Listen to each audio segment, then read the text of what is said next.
ما 15 تا خدم دستا ما تا 1 مینوت بخوام دستا 1 مینوت بخوام نه اینو مخوری نه من خودم اینه بخدا سکون اگه ما تو را سیون زدم چی نگو فقط امورا میگم نه تو چی نگو بخیر 30 سکون نگاه کن نگاه سر شد 13 14 رفتیم هر 15 سر شد اونای تو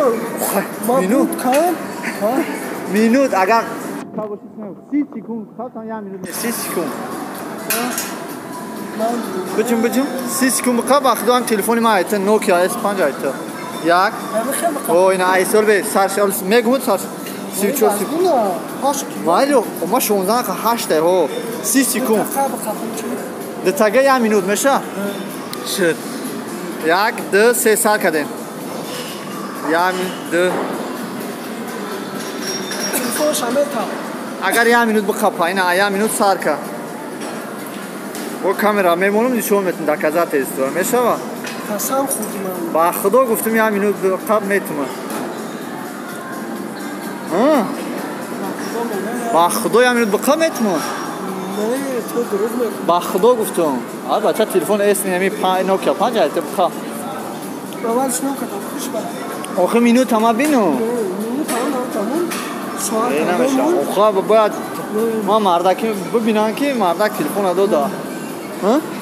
بخواب مای جمع بچونم نه خب کامera کن اینجا چیه خب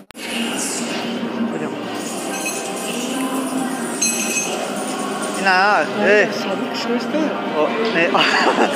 1 مینوت نه 40 سکون رونا مینوت همون نیا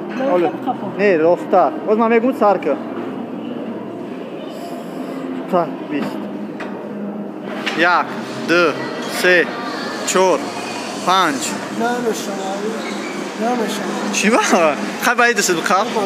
نه باید بخواب 20 مینوت 20 سکون باید دست بخواب 20 سکون 20 سکون 1000 سم هوزی های کسا میتونم روز ایخری 1 2 3 4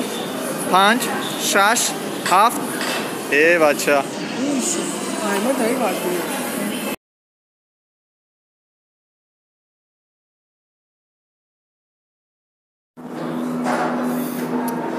سیون کناکم زب ست کنم سیون کناکم دوا ترمینات ها دوا بکی از صورت بگیرم کمالی